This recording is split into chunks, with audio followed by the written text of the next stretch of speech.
Hi everyone, welcome to the Ashley Barlow Company podcast. I'm Ashley Barlow, your host. If you are a parent, a teacher, or someone who works at a school, or you're a community member, a volunteer, or a staff member at an organization that supports people with special education plans, a coach, a tutor, or even a grandparent, you're in the right place.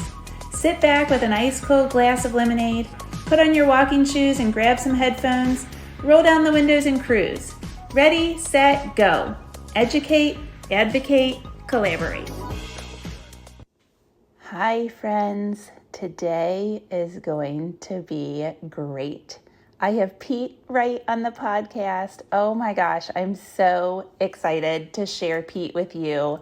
Pete and I kind of talked about everything. At the end of today's podcast, we do a rapid fire.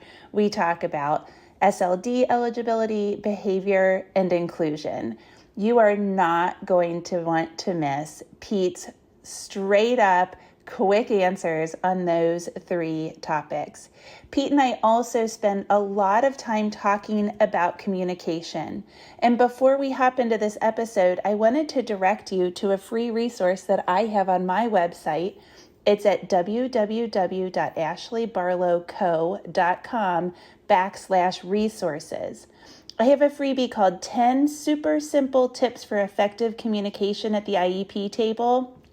A lot of the things that Pete talks about in today's podcast are listed in this super simple freebie. There's also a freebie on the same page that talks about preparing for an IEP meeting. You should look at this checklist every single year before your annual meeting and any other time that your team is meeting. And finally, I just want to spend a second talking to you about a paid resource that's on my website. It's the Inclusion Workshop. If you head over to ashleybarlowco.com/shop, you will see an inclusion workshop that will knock your socks off. It's on sale today, Tuesday, November 17th, 2020, for one more day. It'll go up to $49 on Thursday. I really hope you'll download it. It is all things inclusion. I worked super hard on this. I'm really excited to deliver it, and it really lines up nicely with what Pete brings in this podcast. Let's hop into the podcast interview. You're going to love it. Welcome to the Special Education Advocacy Podcast with Ashley Barlow. I am so excited to introduce you to our guest today. I'm going to be talking to Pete Wright. Pete is an attorney who represents children with special education needs. Pete is one of the few esteemed attorneys to have given oral argument in front of the United States Supreme Court in a special education case. In 1993, Pete argued the Florence County School District 4 versus Shannon Carter case, which resulted in a victory for Pete's client, Shannon Carter. Pete also contributed to a brief in another Supreme Court case, Schaefer versus Wiest, which was in collaboration with the National Council on Disability. If that's not enough, Pete trained over 200 employees in the Office of Civil Rights on the interrelationship between IDEA, Section 504, and the ADA. Of course, the way most of my audience probably knows Pete is by his phenomenal books. I have two here. The rest of them are out on loan, but this is From Emotions to Advocacy, which Pete wrote with his wife, Pam Wright, as well as Wrightslaw Special Education Law, which Pete also has written with his wife, Pam Wright. Of course, there's also Wrightslaw No Child Left Behind, which was written in 2003, Wrightslaw IDEA 2004, there's Wrightslaw All About IEPs from 2009, Wrightslaw All About Tests and Assessments, which I probably open twice a week here in my special education law practice. And then he's got a year in review series with all of the case law. Pete is an avid reader of case law in all the different federal districts. And Pete has co-authored all of those books with his wife, Pam Wright.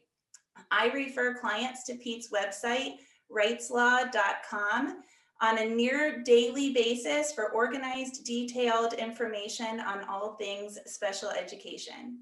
I first met Pete and Pam at the Institute of Special Education Advocacy Clinic, which is abbreviated ISEA, at William & Mary's Law School back in 2016. This is a week-long training for parents, attorneys, and advocates that really helped to transform and launch my special education law practice. I'm so grateful for Pete and Pam and their many contributions to the special education community. And I'm really excited to welcome Pete to our podcast today. Pete, welcome. Well, thank you very much, Ashley. It's a great pleasure to be here with you today. And I am so impressed with what you have accomplished since you took the ISEA program. That was what, 3 or 4 years ago you took the program? And since then, you have become the guru in social marketing, getting information out to parents that's absolutely user-friendly, easy to understand, and taking difficult concepts and simplifying them so that they really make sense. I'm very impressed with the podcast that I have of yours that I have listened to and your interviews of others. It's just awesome. Really, just great job. Very impressed. And thank you for having me today. Thank you, Pete. That is the ultimate compliment. You know, it's such an honor to get to deliver this information to families that really need it. And I think, you know, you kind of set the bar, and you set the bar very high in getting information out to parents in an easy to follow manner in kind of layman's terms. And yeah, so I really. Well, I'm going to share with you one thing that I really like that you do that is not done by many attorneys. And what you do is you put the information out there so that parents can understand it, and you empower them so that they don't feel the need to call their lawyer and ask them, what does the law say about this or the law say about that? Because you've already explained it, and you show them how to go forward with the information. And that was my whole theme as an attorney representing parents, to empower parents. It's a slower process. It takes a little longer, but in the end, it saves time for everyone, and the parents and the kids benefit down the road, because a lot of these issues in special ed come up again later on when the kids are in the 20s and have nothing to do with public schools, but have to do with dealing with other entities, and they duplicate themselves. And the lessons that you teach them how to deal with this and deal with that will serve them for many years. So your approach is very similar to mine. I really like that. You know, Pete, thank you for that. And I had never really thought about it that way, but you're right. By learning how to advocate for your child in school, you're learning that advocacy for your child for their entire life. And then you probably take it even a step forward because you model advocacy, which then helps your child become a really great self-advocate. And that's really what it's all about. I tell my clients, I advise them under the shadow of the law, because that's really all I know is the legal framework. And I'm constantly thinking about what a court would do or what an administrative law judge would do. And I think there's a framework, you know, there's always kind of the best alternative and the worst alternative. And so long as we kind of hit someplace between those two parameters, and my client satisfied and the school satisfied, then I consider it a win. But you have to start with the framework of the law. So I appreciate that. That's really what it's all about. Very good. Well, I like the way you do it. Thank you, Pete. I learned from the best. So this is the session and throwing compliments back and forth at each other. We could go all day doing this, but we can forget the audience. Just you and I will throw compliments at each other. We'll just have a little compliment fest. You know, Pete, you could go really deep into any topic in special education, but and I certainly would welcome to have you back to do that on any topic, really. But what I'd like to do today is to kind of hit some hot topics.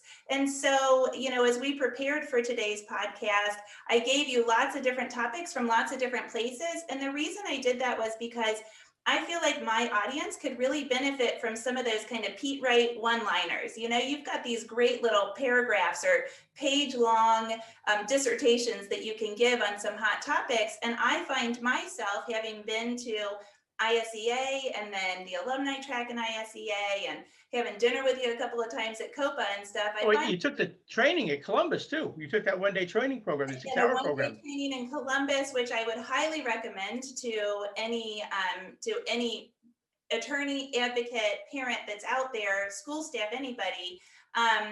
And so in doing all of those things, I've kind of got this like log of Pete Wright one-liners that I give to clients all the time. And So I thought it would be nice to have kind of your overview on some hot topics. So we've got 6 or 7 questions that we're going to tick through. It's not going to be super sequential, but I think let's get started, Pete. Sounds good. So the thing that I probably talk about most often when I'm looking for a Pete Wrightism is the letter to a stranger concept, because I really, as you indicated, I really like to empower my clients to represent their child, to advocate for their child themselves, and to do it in an organized and efficient manner that is within the framework of the law, and that's kind of always preparing for the concept that we might have to go to court. And so I would love it if you could kind of walk people through that letter to a stranger and what that concept is. Alrighty. The letter to the stranger concept uh, came into being back in the days of CompuServe and the source. That's before this thing called Windows really came into being. It was right in the early years of Windows 3.1 and internet service providers. And on CompuServe was an organization called the ADD Forum. And there was a parent, and this was after I had the Supreme Court Carter case in '93. It was within, I guess, a few months after that. A parent sent me an email with a letter that they had written to the school, and they wanted me to give it its blessing that it was really a work of art and it was just a beautiful letter and so forth. And instead, my reaction was, oh my gosh, this parent has shot themselves in the foot with a machine gun and thinks they're doing the right thing, and they don't realize that they're going to close the door to services for their kids if this letter gets hand delivered. Uh, and on the forum was a professional author by the name of Janie Bowman, who was an expert in ADD out in Olympia, Washington. And so she and I got together, and we ended up having, I guess, several telephone conference calls with the father, and went through the story with him, and got a good handle on the facts, and had him rewrite his letter in a way that was a chronological narrative telling a story and did not blame or finger point. And instead, it generated feelings of empathy within the reader. And he then redid the letter and used that letter. And I hear back from him, even that was way back years ago. I hear from him even every so often, about once a year or so. I'll get an email from him telling me about what his son is doing now. His son went on and became an expert in computers, and he had done something with their computers in the school. That was why he got into trouble. He had hacked into the school's computers and changed people's grades and things like that. This again, this is the early '90s, so it was exceptional. And what we did then, Janie being a professional writer and I knowing about law, she created a web page, or an article actually, that was called The Letter to the Stranger. And she took his first letter and then the second letter, and developed a story that both letters are lost in the street, and in an envelope and found by a stranger. And the stranger reads that first letter. And by the end of that first letter, the stranger has no use for the father, feels lots of animosity toward the father and the child, and is really ready to help the school expel the kid for life and so forth. And then the stranger puts the letter down and then picks up the second letter and, what's this? And reads it and says, oh my gosh. And by the end of the second letter, the whole thing has totally shifted. So the thing is that I tell parents, you have to write a letter and assume that it was lost in the street and found by a stranger who knows nothing about special ed law, or the difference between IDEA 504, ADA, or the difference between autism and learning disabilities. It's a blank tablet, and your job is within the stranger to create empathy. And human nature is such that if we're watching, let's say, a football game, and Thursday night football game coming up, and we know nothing about either team, and we really don't care about either team. We have no real interest in the outcome. And then the announcers keep talking about how they feel so bad for team A because of what happened to the coach coming down with cancer, and then the former Heisman quarterback ended up getting a compound fracture in the leg in last week's game, and the new quarterback has never even taken a snap in the NFL ever before, and starts telling all these horrible stories about this one team when they were expected to win, and now and you start to feel sympathy for the underdog. Right. I mean, that's human nature. We feel for the underdog. You start to root for the underdog, and that's what happens with a letter to the stranger. So when you attack and finger point blame, you end up causing the reader to feel empathy for the person you're attacking. Whereas when you tell a story in chronological order using visual imagery, that changes the whole thing. And I had all of my parents, when I had an active practice, and all of our law students, when we taught special ed law, they had to read two books. One was called How to Argue and Win Every Time by Jerry Spence.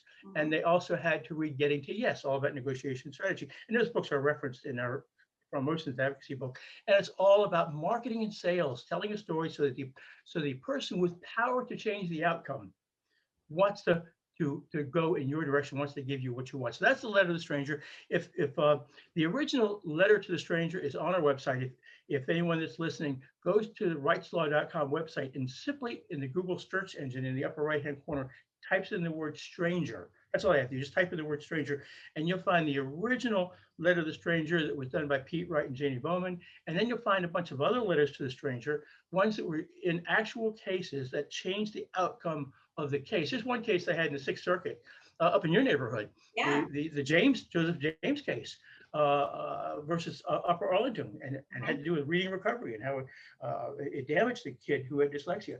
And that letter, case went all the way up to the Sixth Circuit, U.S. Court of Appeals for the Sixth Circuit. And those two of the judges on that panel knew the letter inside and out and asked me so many questions about the letter, and ended up reversing the lower court's decision and ruled in our favor and sent it back down for trial.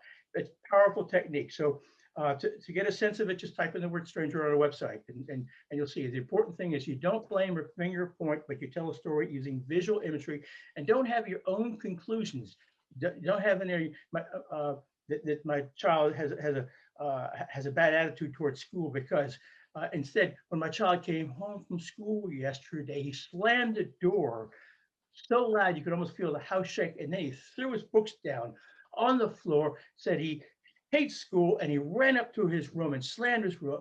And you don't have to say, my kid feels bad about school. Right. In other words, you are describing visible, observable behavior so that the reader comes to that conclusion. You don't tell them the conclusion. You don't give it that word. The reader generates that. And when they generate that in their own mind and in their own stomach and in their own heart, then that goes up into the brain. In other words, I market and sell to emotions that hits them in the gut, goes into the heart, and then it controls the brain, how they feel and think and how they decide. And that's the whole key, getting the person to really go with you from an emotional perspective. And the stranger then, Pete, becomes the judge, the administrative law judge, or that ultimate audience, right? Exactly. When we write, when I had my parents write the letter to the stranger, I would tell them you have to visualize a nameless, faceless stranger. And because the letter is going to initially go either to the director of special ed or the school superintendent, but it's going to be exhibit number one if we go up on appeal to the United States District Court. And so the person who has the power to change outcome might just be the director of special ed, and you might win at that level and not have to go any further. I had a letter the stranger, a parent wrote, and the letter closed with something to the effect that Pete Wright is representing us. It was a request for due process. Pete Wright is representing us, and we understand that a hearing officer has to be appointed within 10 days from the day of your receipt of this letter. At the same time, this letter is your authority to postpone appointment of a hearing officer if you believe it's worthwhile to contact Pete Wright and see if this matter can be discussed with him and resolved without a hearing. And so, sure enough, 2 days later, I got a call from the director of special ed. Right. I'm going to exercise that option if it's okay, and not appoint a hearing officer, and let's go out and have lunch. And I went out and had lunch with him and with the school board attorney. We had some glitches in it, and but eventually we prevailed. So in other words, it impacted the director of special ed. He saw the case from a different perspective from how he had seen the case previously. He told me, he said, I had no idea the parents had gone through this and had gone through that. I wish I had known. And I tell parents all the time when I'm advising them about the letter to a stranger, because I actually have them printed from your website. And what I tell them is, you're going to feel like you've told this story, but when you write it, you've got the opportunity to take the emotions out of it and to really tell the story in this different format that Pete really describes well in this document. And then you also have the opportunity to put it all in one place, to tell it in sequence in one place, so that it really tells the story. And it's not you going on a Monday and then going the following Thursday and then going 6 months later. It's all in one place. And really, we as attorneys and the director of special education and superintendent and the district's attorney, what we are lots of times looking for is what we're up against, how somebody would testify in court, what kind of documentation somebody's going to have in court, that kind of thing. And when they get something that's sequential and organized and really lays it out in that empathetic manner, they think, oh gosh, well, we better come to the table here with some kind of agreement, because we are up against somebody that really knows what they're doing. And that's effective advocacy. That's a good way to stay out of court. You're writing it in theory to maybe use as an exhibit, but as you say, Pete, the best way to stay out of court is to always prepare like you're going to court. And I think That, that's why it's so effective. that's right. I mean, I told my parents that we have the best way to avoid, especially a due process hearing, is to assume it's going to happen and prepare for it, and that it's going to end up in federal court. Because if we win, I told my parents the school is going to appeal it to U.S. District Court. If we went to U.S. District Court, they're going to appeal to the Fourth Circuit, and vice versa. If we lose at the first round, and I think we should go forward with it, I'm going to expect you to give me permission, consent to file in U.S. District Court. And if we lose at the U.S. District Court, I'm going to expect you to give me permission, if I think it's worthwhile, to go forward to the U.S. Court of Appeals. And that's what actually happened in that James case. We lost it every single round. We lost it to due process. We lost it review. We took it to U.S. District Court. We lost there. We took it to the Sixth Circuit, and they reversed and sent it back. And so the best way to avoid trial is to assume it's happening and prepare for it, and you increase the odds it won't. You increase the odds of settlement. Totally. Right, right. And that's a beautiful way to approach it. Let's shift gears a little bit and talk about communication, because that's kind of what I'm preaching all the time is communicate, communicate, communicate. And what I like to talk about is communicating throughout the year, not just at that annual IEP meeting, because, most families, I don't know if it's the majority statistically, but a lot of people tend to have on average one IEP meeting per year, just that annual one. Of course, if it's every 3 years, they've got a triennial evaluation, and then they might have 2 IEP meetings. But in general, people aren't having meetings, more frequently throughout the year. But I like to preach how important it is to communicate with the IEP team as a whole, various parts of the IEP team, the teachers, the related service professionals, etc. And I know you feel the same way. So can you elaborate a little bit on the importance of communication between parents and school throughout each school year? That's really what it is all about. It's communication and relationships. When my parents had the ability to do it, and not all parents do, especially if you have a working family, both mom and dad are working, but where you had the ability to do it, I would encourage my parents to get involved with the school, even doing do a home mother kinds of things or whatever else. Be regularly involved with the school, with the in that classroom, and drop by and have contact with the teacher, meet with them from time to time. And one other thing that I always had my parents do when they had an IEP meeting or a triennial or reevaluation session, or even just the what is it, the meet the teacher night at school, bring food. Because, in sales, and again, I tell my parents, this is sales and marketing, and you are into persuasion. So when you bring food, that's what sales representatives do with all kinds of companies all the time. They take the person out to lunch, out to dinner, or they bring a treat. But when you bring food, there's something about that just changes dynamics.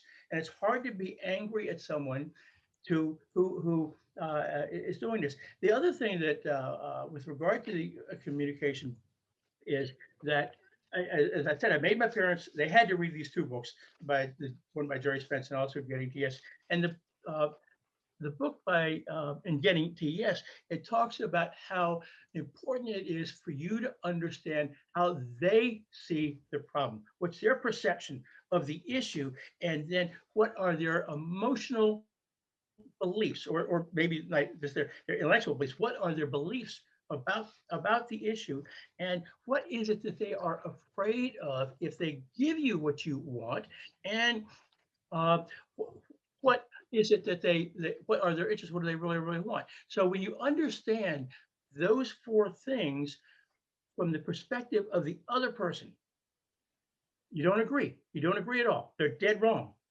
But at least you understand, what their perceptions are, what their beliefs are, what their interests are, what their fears are, and you verbalize back to them. Now, I want to be sure that I have a clear understanding.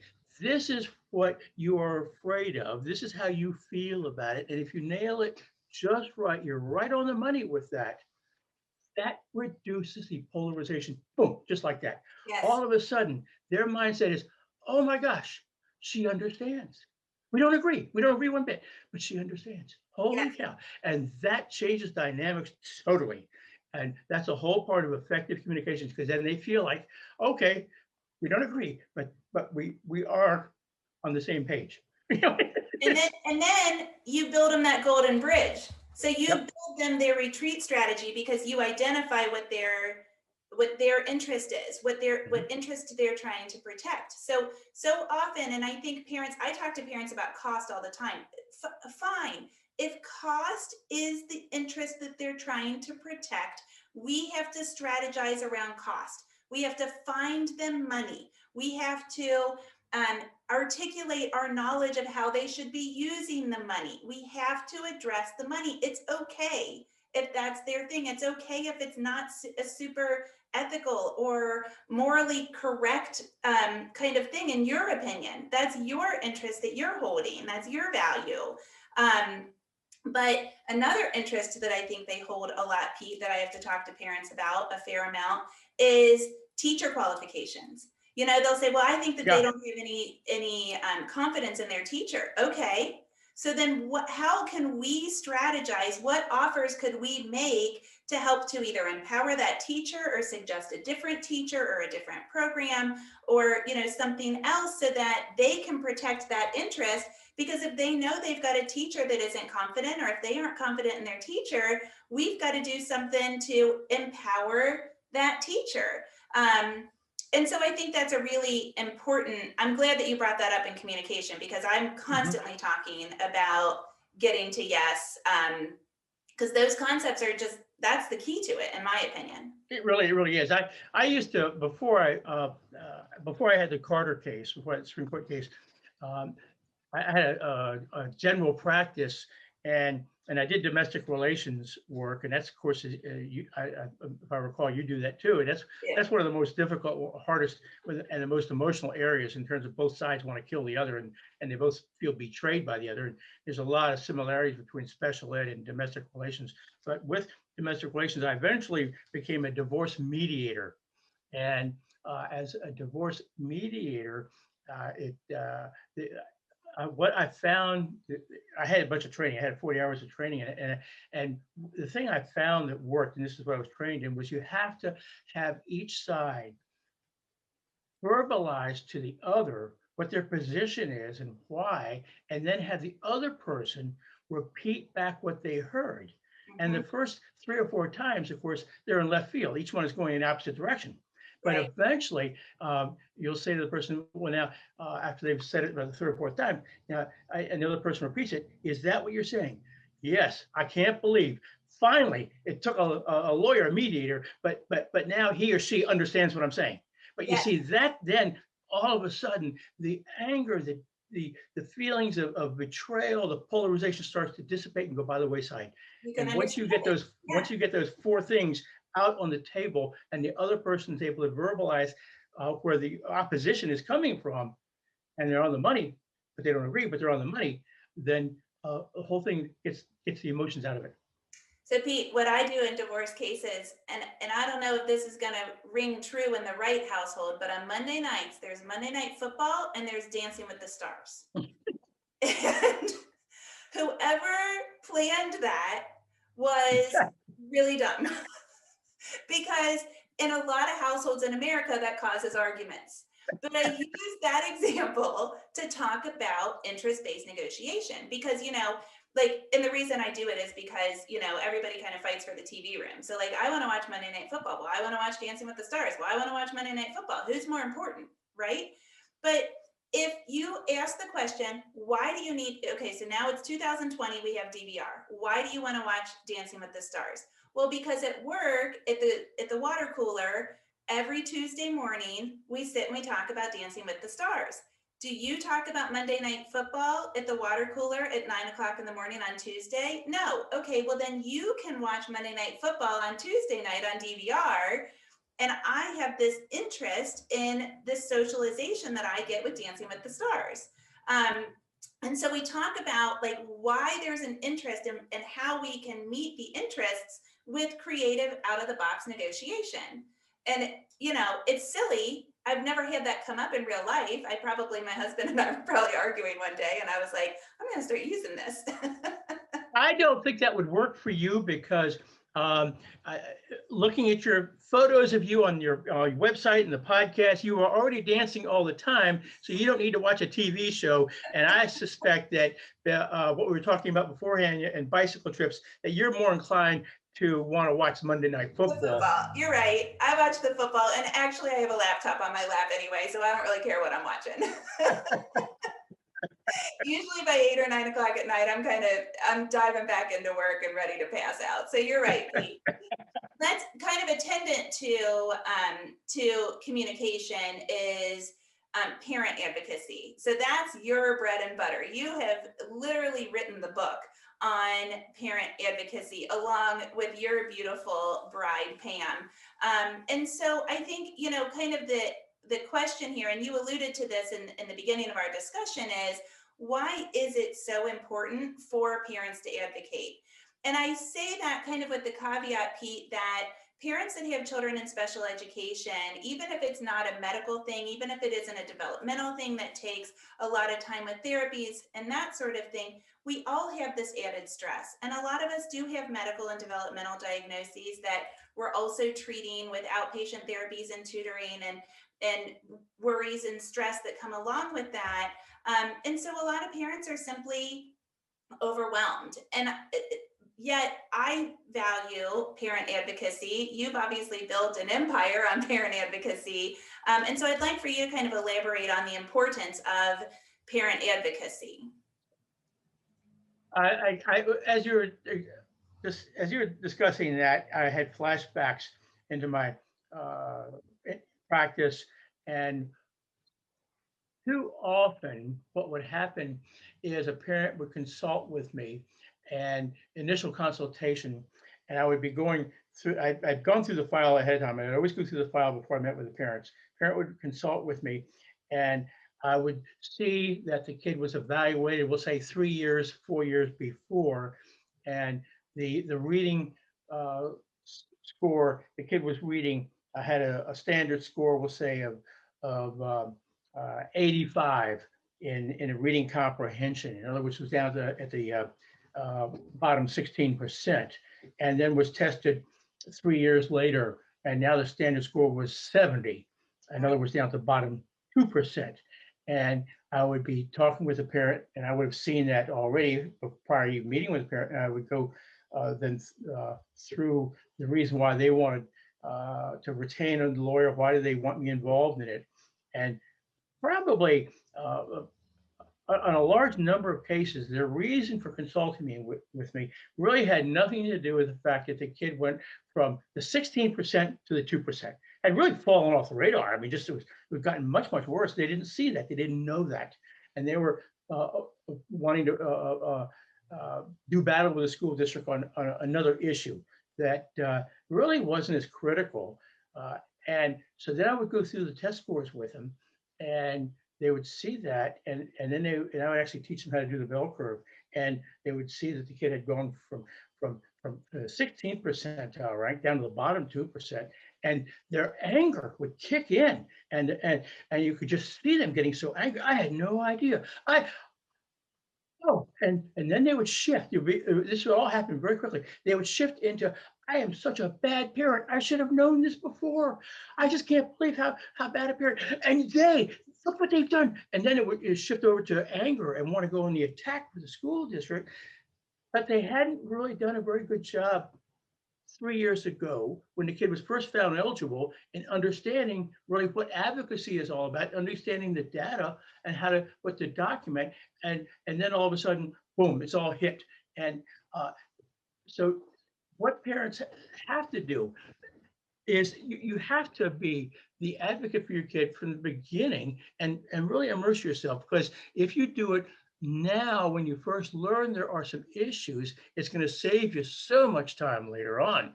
Because if you don't, if you let it slide now, and so many parents are so relieved when the school says, we'll take care of things, we'll take care of things. And Pam and I are doing some binge watching of the TV show called ER. Oh, I And love that yeah, show. and so many times there'll be someone wheeled into the emergency room, and Dr. Green will say to the patient, "You're in good hands now. We're going to take care of you. We're going to take care of you. Just take a deep breath, breathe slowly. We'll take care of you. Everything's gonna be okay." And I keep thinking, this is their mantra. They're always saying to everyone as they get wheeled in the emergency room, and blood's flowing everywhere, and oh, we'll take care of you. You're in good hands now with Dr. So-and-so. And that's almost how they opened so many of the initial contact between the doctor and the patient. And so many, I find so many parents buy into that. Now they know what's going on. Now we finally have an understanding of what's happening, and we don't have to worry about it anymore. And they let their guard down and they stop worrying about it. And then 3-4 years later, when they realize, oh my gosh, let my guard down, boom, things are so much worse now. You can't do that. You've got to step into the process, understand the process early on, and stay on top of it. And then you will not have to worry about it down the road. Hopefully, things will work themselves out down the road. Things will turn out great. Yeah, and a key to that, Pete, is empowering yourself with information, which is why you wrote all those books, I'm certain, and it's why I've started this company, because as special education attorneys, we can only help so many people. I can only help so many clients, and I have to be physically with my clients in order to help them. So if parents take the initiative to buy some of your books, I mean, and I almost was flipping through while you were talking, but this might be my copy where I have the bell curve written, because it should be on the last page of your FIDA book, if that was the one you had at the Columbus conference. Does that count? So that's what I'm wondering. I have so many different copies of it. Okay. Nobody explains the bell curve better than Pete Wright does. And if you understand something as simple as the bell curve, if you understand something as simple as the continuum of placements in an LRE case or an inclusion case, or an alternative placement case on the other end of the spectrum, you then have the framework laid out that all you need is the advocacy skills in order to get what you think is appropriate for the child.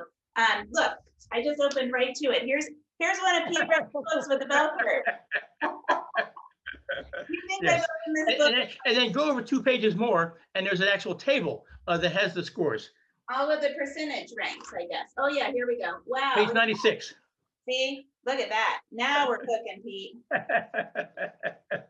Yeah, but I mean, it's just the littlest bit of information. And that's why when we were talking before the podcast, I explained that when I do my video training courses, I explain them from a legal perspective. I go through the actual law, and then we go through the IEP and the laws that are associated with the IEP, because that's the only way that I know how to explain to parents what the child's rights are, what the parents' rights are. What an amazing place, what an amazing law that the parents actually have rights. I do divorce work, and they always say, well, I have rights to see my children. And I'm like, actually, the law is based on the child's best interest. You don't have a whole lot of rights as a parent. You have rights to get their medical records, but there aren't rights. But in idea, there are parent rights, which is really, really beautiful.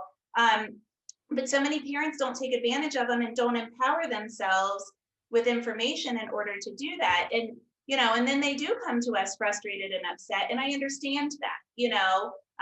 And I always tell them it is extremely overwhelming. I get it. I was overwhelmed also as a parent at some point, and I'm an attorney and I was a teacher, so I really empathize with how overwhelming it could be. Well, if a person has rights and they don't protect their rights, either for themselves or their child, don't expect a court to step in and protect them on your behalf if you were unwilling to do it earlier on. And courts will frequently make a reference to that. That they had the right to do this, but they waived it by inaction. Thus, the court is not going to take a look at it. Yeah, that's the value of you having read so many cases. Literally tens of thousands of cases have entered your brain, and you can assimilate information like that. That's a good point, Pete. Yeah. So I just was holding the book From Emotions to Advocacy, which you called the FIDA book. I'm forever going to call it the FIDA book now. The blue cheese book, or what kind of cheese is that? The FIDA book. Yeah, like feta cheese. Right. I love it. So Pete, what's the gist of how parents can successfully collaborate with the school team, part of the IEP team, without emotions? How do parents and school people communicate and collaborate, taking the emotions out of it? The parent is the one that has to step up to the plate first on this. Many times parents will complain to me that Mr. Wright, you don't know my school district, and this is what they do, and they've been doing it this way regularly, and I have done this and I have done that, and they still do it. So it'd be a waste of time for me to try to do X, Y, and Z. And so then I'll say, well, in other words, you're telling me no matter what you do, they're not going to change. No, they're not going to change. Not going to change at all. Well, then if they're not going to change, and you feel like you wasted your time, and so you're not going to change, how's the kid going to benefit? What's going to happen? It's just going to get worse and worse and worse. Yeah. And so I'll say to them, they may be in the wrong, but you are going to have to change the way you deal with them. Because most of the time when I see that, what the parent has actually done is they have gone on the attack to the school. They have hit them hard. It caused the school to put the defenses up, put the walls up, and they stay up repeatedly, and the parent is hitting their head against the wall. So parents have to shift. And I tell my parents, and generally what happens is when parents came in to see me, they were angry, and that anger spilled over at times in meetings, and school staff knew they were angry, and so there was distance and polarization. And so I would have to remake my parents' personality and image. And we literally do role playing in my office about how to become a merged personality of Mrs. Manners that had merged with the old TV show Columbo, Peter Falk being the actor, and also a little touch of Mother Teresa. And when they went to meetings and they projected this new personality, and when someone took the attack on them, they acted as if they didn't realize they were being criticized and attacked. They were acting, I tell them it's okay to act a little slow, that you don't quite get it, because then when you do that, they won't be expecting what's going to happen down the road, because they're going to lower their expectations.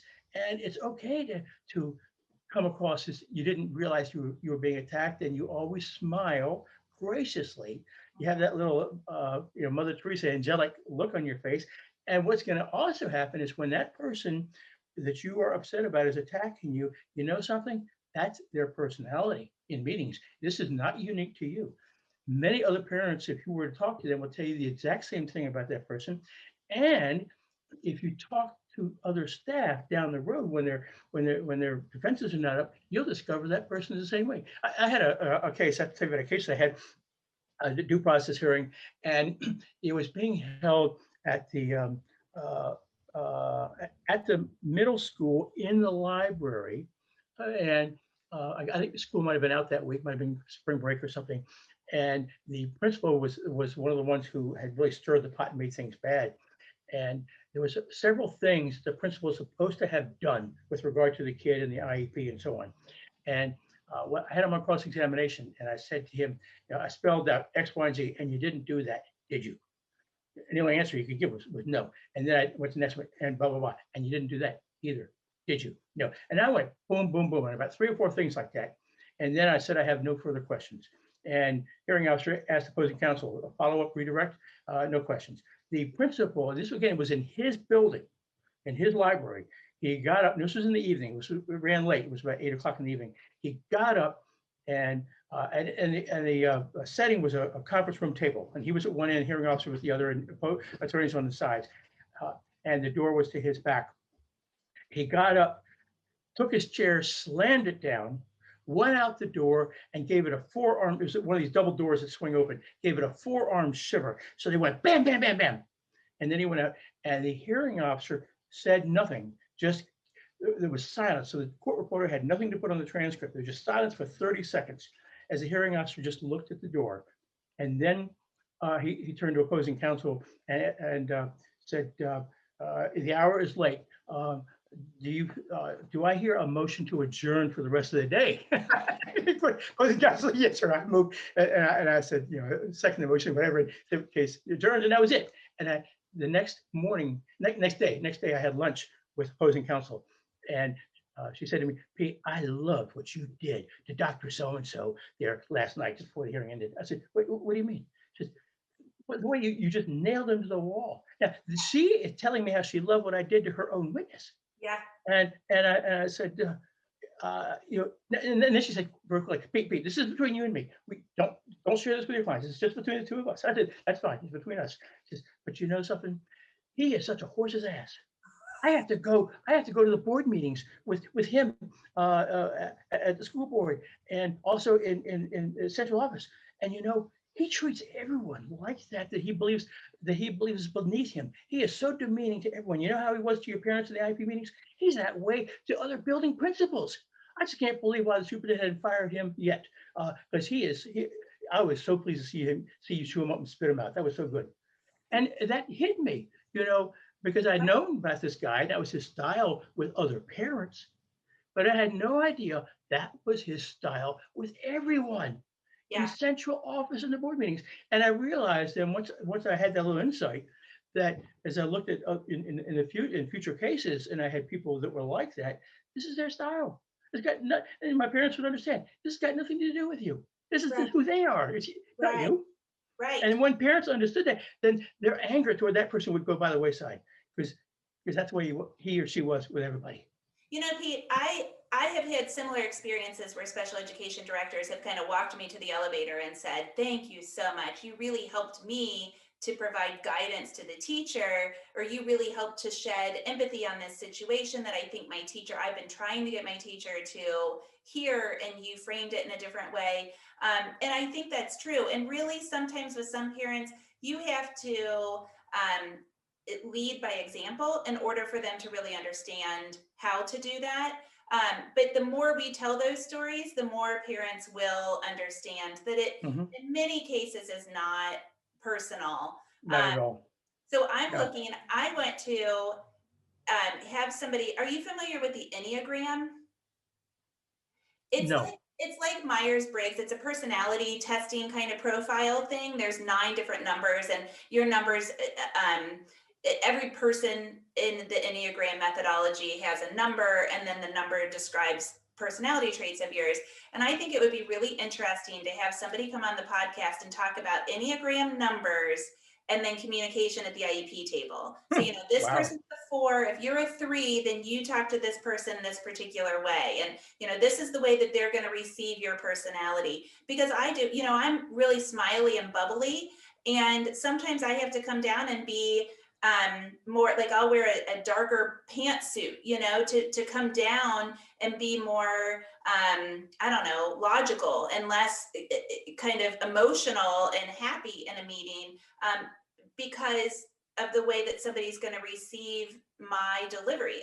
I say the same words, but I have to deliver them differently, and I have to dress differently and that sort of thing. So I think that's really important, and that's what this whole book is about, is really kind of that advocacy style piece of it. Okay, so I think we have time to just do, I thought we talked about this on the phone. I'd love to do kind of rapid fire through the 3 hot topics that happen in my practice. Do we have time to do it, Pete, you think? Hit me with it. Hit me with something. Hit you with it. Okay, let's go. So I want to talk about 3 topics that are kind of hot topics. The first one being least restrictive environment. So parents oftentimes know that least restrictive environment is the mandate. They know that it exists. They know that there's this continuum of placement, but they don't really know how to use it to advocate. So can you give some quick tips on least restrictive environment? Look at the statute. Read the statute. It explains that the child is to be educated. And actually, I had it out, so let me get it back in front of me. Here. 1412, right, Pete? 30 U.S.C. 1412A5 in the statute. Let's see where, and it explains that to the maximum extent appropriate, children with disabilities, including children in public or private institutions or other care facilities, are educated with children who are not disabled, and special classes, separate schooling, or other removal of children with disabilities from the regular educational environment occurs only when the nature or severity of the disability of a child is such that education in regular classes with the use of supplementary aids and services cannot be achieved satisfactorily. So that means you also have to look at the definition of supplementary aids and services, which is in 1401. And those two make it clear what it is. And there's a regulation. The next statute is in our book.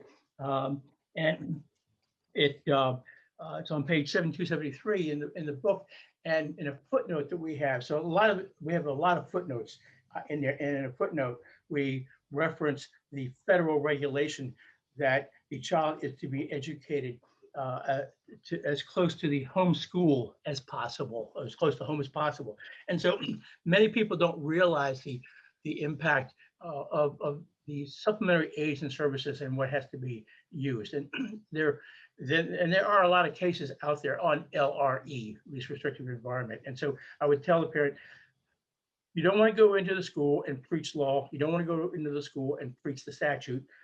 But you need to understand what the statute says. You need to understand what the case law says. Read some of the cases that are out there about it, and use the language without saying, quote, 20 U.S.C. 1412. Don't do that, but just simply use all those words. And so you're kind of marketing and selling that way. And that's kind of how to get the door open. And then I would frequently have, hopefully in a scenario of that sort, I would have an expert witness who would be able to talk about how the child adapts so well in regular settings with regular ed peers, and that placing the child into a setting away from, let's say, a self-contained setting that is actually damaging and destructive to the child because of this, because of that. Because people don't want to be involved in damaging a child, even though they think they're doing what's right and what's best. But if you have an outside person come in and help them see how that is damaging, how it is destructive, how it damages self-concept and inhibits the kid's ability for growth and social acceptance and social awareness and interaction with others, when you have someone come in and help the IEP team understand that, then that's what markets and sells. And the regulation indicates that we should consider any adverse effect that could happen in either setting. Also, I think that's 334 CFR 300.115 that indicates that. And that's that reg that has so much information that you probably referenced in that footnote. So yeah, that's how I do it. I love that. All right, so rapid fire, we're talking about. So you wanted a one-liner response to a one-line question. Sorry, I gave you a book. Well, and then I talk back too. We aren't one-line people. Okay. Okay, so behavior. So lots of children are not supported behaviorally at school. And if they aren't supported behaviorally, then their academics are not going to work. They are going to have trouble accessing their functional skills.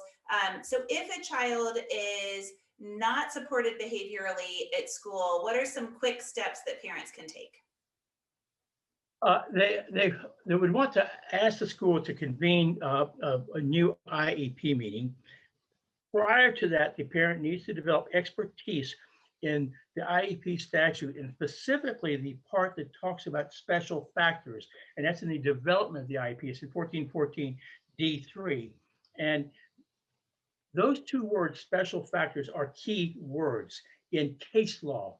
Courts, a number of courts around the country, there's been a big shift that I've seen in the past 5 years in case law and behavioral problems. Courts are now saying that if the school district did not look at the special factors part of the IEP statute, and let me kind of read what it says, that the IEP team shall, it says mandatory, shall, in the case of a child whose behavior impedes the child's learning or that of others, they shall consider the use of positive behavioral interventions and supports and other strategies to address that behavior. So if the court finds that they did not pay attention to that statute or give it the time that it deserves, that means they didn't do an FBA, functional behavioral assessment, or they omitted some of the elements, the required elements of the FBA for that child. Thus, by either not having one or having an inadequate one, what flows from the FBA is the BIP, Behavioral Intervention Plan. So if the original data analysis of data, the FBA is faulty, then the BIP is faulty. And if the BIP is faulty, then obviously the kid did not receive FAPE.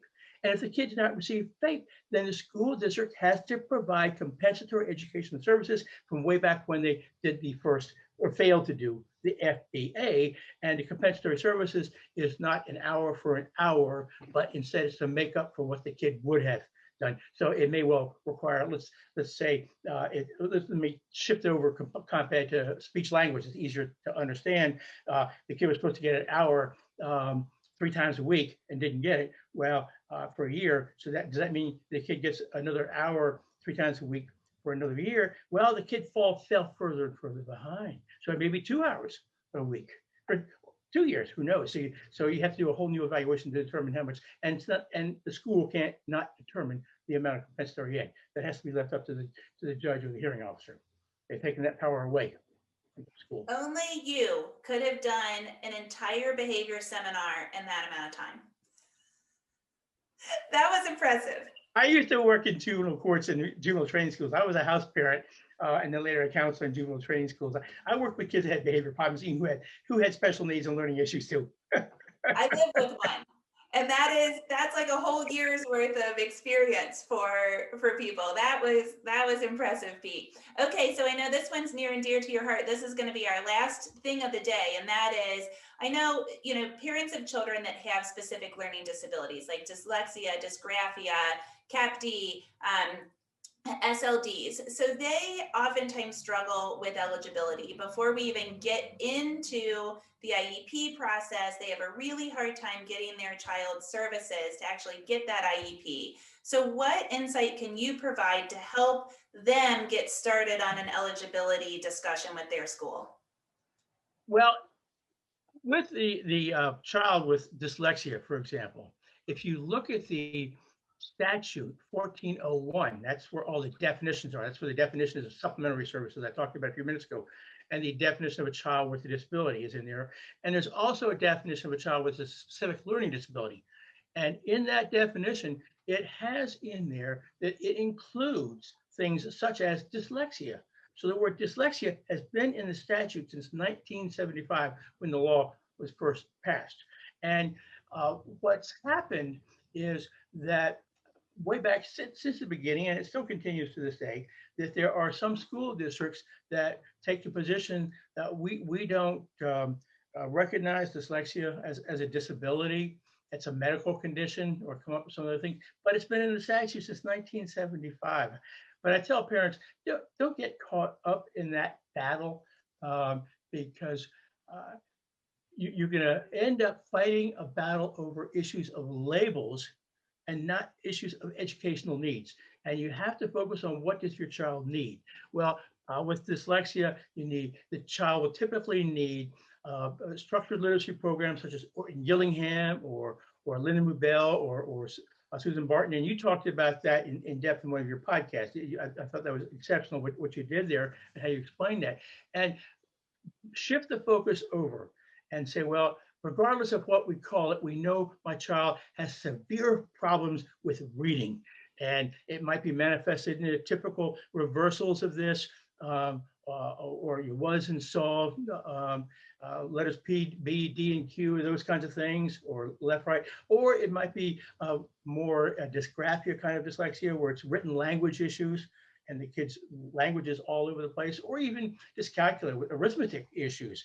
And if you want to see if a kid has got some issues with dysgraphia, dyscalculia, ask the child to do a long division problem. I used to do that with kids in my office regularly.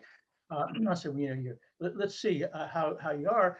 How good are you with arithmetic? Oh, I'm okay. Okay. Well, what's 5 times 5? 25. Okay. Very good. 10 times 10, 100. Okay. And then I'll ask them a few more. And then I'll say, here's a piece of paper. I want you to go ahead and do a long division problem for me. And I'll make a simple one at first.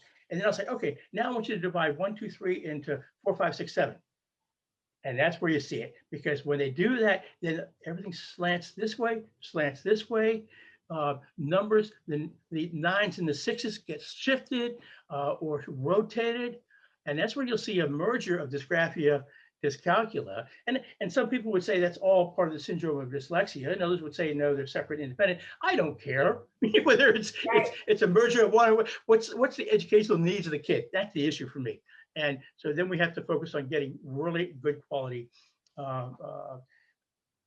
remediation of sorts. And what's so sad is that so many times I have found educators, even parents, believe, well, my kid has dyslexia and my child can't read. Well, why can't your child read? Mr. Wright, I just told you, because my child has dyslexia. That means my child can't read. No, I don't believe so. Oh, yes. And there's one of our letters to the stranger is a Brody letter to the stranger. The child was going into a high school level, and the parent came to want me to force the school to provide an aid to sit beside the child in all high school classes to read what the teacher wrote up on the board and read the textbooks. And then the kid would dictate the answers to the person. The kid had never been taught how to read and hadn't been taught how to write and had an above average IQ, well above average. Right. And the parent was fighting for an aid. I said, that's the wrong issue. Your kid needs to learn how to read, write, spell, do arithmetic. And we ended up getting the youngster into landmark school. Right. And the kid ended up going to college and doing great. Yeah. And he even on our website is a story he wrote, the story of sitting beside his lawyer during the due process hearing, James Brody. And that's fascinating. But so the belief is, well, we're going to support the child, provide modifications and accommodations, and we're going to give the kid talking books. We're going to read everything aloud. We're going to lower the kid's anxiety. Man, what you are really damaging the kid with that approach. Teach the kid how to read, write, spell, do arithmetic. And so that's the focus. What has my kid got to learn to be able to make it in the real world with reading, writing, arithmetic, and spelling skills? Yeah, and you can do that very easily with an expert. So get an IEP and go and then bring the person that did the IEE, the psychologist or whoever, into the meeting to describe that. And that is usually a really successful strategy. That's how I do it too.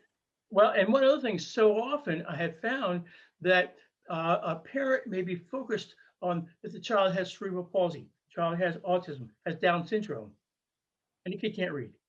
Right. Wait a minute.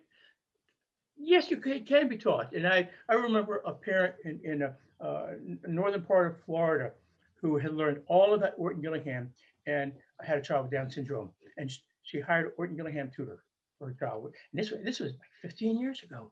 And the kid was reading on age and grade level. And the school district couldn't believe it. Oh, that's awesome. You know, as a success story relative to that, my educational degree is in German, K to 12. So I did not teach, elementary school, but my mom was a teacher. I always wanted to be a teacher. So I just kind of get pedagogy. And since my child's been home, we're recording this in November of 2020. So it's still in the midst of the coronavirus pandemic. And so my child's been home largely since March. and with one-on-one instruction that is extremely consistent, has a lot of repetition, and I can frame it just for him. You know, I've written books about his experiences. His reading has skyrocketed. And I'm not using, I actually bought Linda Mood Bell and tried to train myself, but it doesn't really suit his profile because it's so question based, and he needs somebody to direct him how to do it instead of explore it on his own. But he is just flourishing in this kind of wonky thing that I've done that isn't research based. It's multisensory, but it's really going beautifully because I've just kind of looked at what works and I take data. And if the data doesn't show improvement, then we switch up our strategies. And so, yeah, that's the way I do it for SLDs also. And I agree. I don't really care what the diagnosis is. I care about how I can help the child. That's right. That's right. AIDS we need or what kind of SDI we need to get for the child. I've had some parents go through the Susan Barton training, and they end up becoming their kid's Barton tutor, and had everything to 180 degrees, and the kids taking off. Right, and they just rip through those Barton books, which is so exciting. That's awesome. Pete, you are such a fabulous resource to the special education community, parents, teachers, community members alike. You've shared a lot of your information as to how people can reach you. Obviously, there's Wrightslaw.com. Is there any other resource that you want to share? I am not up to speed as you are with things like Facebook and all these other things. I'm trying to get up to speed on it, but I can't. I really can't think of anything else off the top other than through our website. And it's not that I'm in a position where I can provide really good advice to a parent who has a presenting problem, because I find so often when I do get an email from someone who's got an issue and they want me to give them direction on it, well, it's like that parent that contacted me in the Brody parent, Ms. Brody, and she wanted an aid for her kid going into high school, and that was the wrong question. And I find so many times that the question and the direction parents are going in is the wrong question and the wrong direction, but I won't know that until I go through the kid's entire file. And in that scenario with Brody, I mean, I went through the kid's entire file and I saw the kid was evaluated way back in second or third grade, had a high IQ, but was found eligible because of learning disability and reading, and yet they didn't teach him how to read. And so I find that I'm almost reluctant to give advice because a parent may go off in that wrong direction because I don't know all the facts. And to me, that becomes malpractice by me. If I know all the facts, it's like I'm a doctor, you know, and you got a stomach ache, and I tell you go home, take some Alka-Seltzer and ibuprofen if Alka-Seltzer doesn't work, you know, and I don't do any lab work, any blood work, you know, I mean, that's malpractice out of its face. I feel this, you know, I get messages and I do the same thing, but you've got that behemoth of a website that we've referenced, Wrightslaw.com. That is such a wonderful resource, as are all of the written published materials. And Pete, I think it's also worth mentioning that any of my audience would like to have you come do a training, that you do trainings, particularly when it's safe to travel. And I would endorse any of those, as well as that ISEA seminar. So I thank you for being here. You're such a wealth of information. And yeah, I got to give kudos to you though. Your website and the material you have on there is awesome. I'm really impressed. I'm very serious. I was so impressed. And I've listened to a bunch of different podcasts. I said, my gosh, why do you have me when you have this stuff down so cold yourself? Why do you have me talking about it? Oh my gosh, I'm gonna be dancing all day. That's the ultimate. The too many photos. I mean, not too many. You do a great job on the website. You're dancing. There's a lot of pictures of me. I agree. There's a lot of pictures of me. All right. Well, thanks. Great. Well, thank you so much. I enjoyed it thoroughly.